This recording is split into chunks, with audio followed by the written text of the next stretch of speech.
जय श्रीकृष्ण भक्तांनो. अध्याय 3 श्लोक 18. नैव तस्य कृतेनार्थो न कृतेनः कश्चन न साच्य सर्वभूतेषु कच्चिदर्थ व्यपाश्रयाः.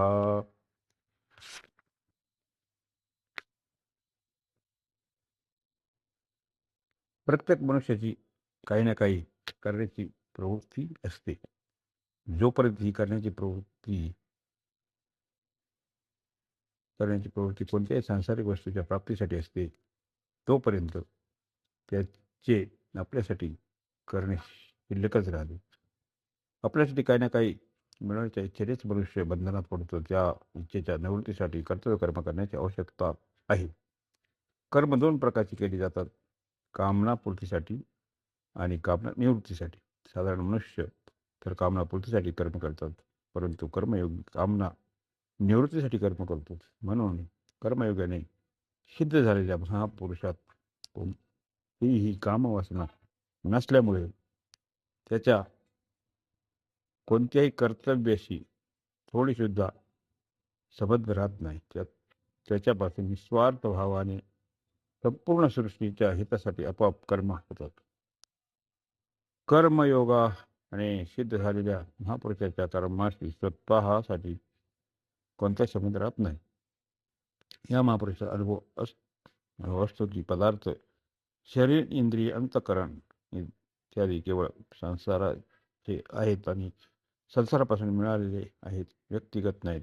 म्हणून त्यांच्याकडून केवळ संसारासाठीच कर्म करणे योग्य आहे, आपल्यासाठी नव्हे.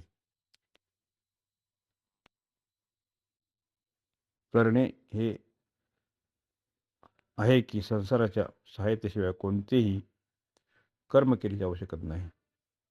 त्याशिवाय मिळालेल्या कर्म सामुग्रीचा संबंधही समष्टी संसारीच आहे, आपल्याशी नव्हे. म्हणून आपले काही नाही व्यष्टीसाठी समष्टी होऊच शकत नाही. मनुष्याची हीच चूक होते की तो आपल्यासाठीचा समष्टीचा उपयोग करू इच्छितो, म्हणूनच त्याला अशांती प्राप्त होते. जर त्याने शरीर, इंद्रिय, मन, बुद्धी, पदार्थ इत्यादीचा उपयोग समष्टीसाठी केला तर त्याला महान शांती प्राप्त होऊ शकते. कर्मयोगाने सिद्ध झालेल्या महापुरुषात हीच विशेषता असते की त्याचे म्हणले जाणारे शरीर, इंद्रिय, मन, बुद्धी, पदार्थ इत्यादीचा उपयोग केवळ संसारासाठी होतो. म्हणून त्याचा शरीरादीच्या क्रियांची स्वतःचे काही प्रयोजन राहत नाही. प्रयोजन नसतानाही त्या महापुरुषाकडून स्वभावकीच लोकांसाठी आदर्शरूपी उत्तम कर्म होतात. ज्याचे कर्म करण्याचे प्रयोजन असते त्याच्याकडून आदर्श कर्म होत नाहीच, हा सिद्धांत आहे.